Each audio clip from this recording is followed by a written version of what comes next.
Today I'm going to be reviewing this Pastry Queen pastry cutter that was recently sent to me by the brand.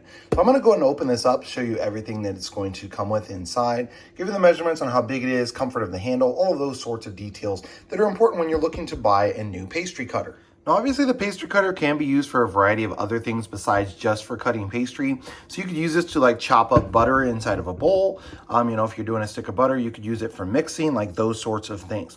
In regards to size on this handle is going to be definitely good size. I've got larger hands, as you can see, and my hands are easily wrapped around this, and there's even plenty of extra room like on the side. So I've got probably an extra inch plus over on this side over here.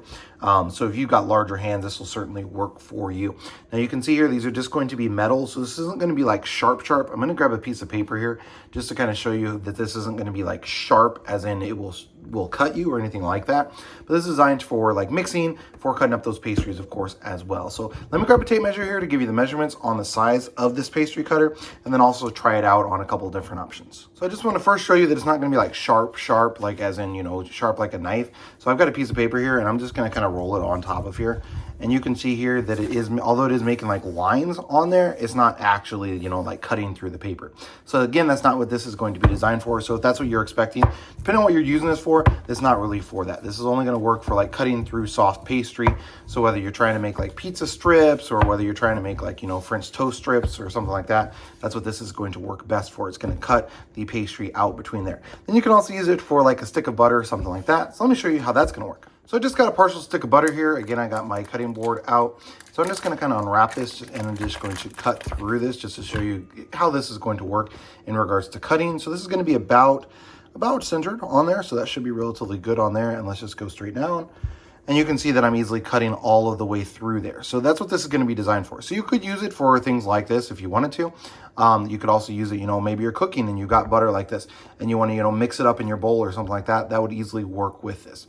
The only downside to this, and this is just going to be a pastry cutter thing in general, is that if you're doing something besides pastry, you're going to have issues with it getting caught in here like the butter is here. So you might just have to scrape it out using a butter knife or something like that, if you're using this for mixing other things up. But you can see here, I can easily go through and I can go through and squash this.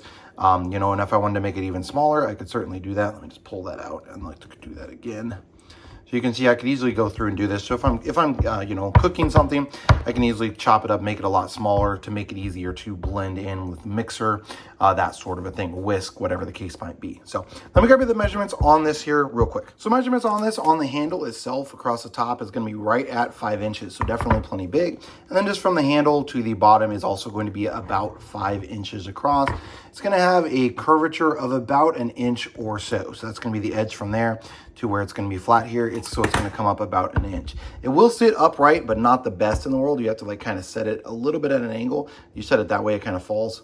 You got to set it kind of that. But of course, then you can just lay it on its side. So overall, definitely a nice pastry cutter. I love the fact that it's going to have this big handle on it.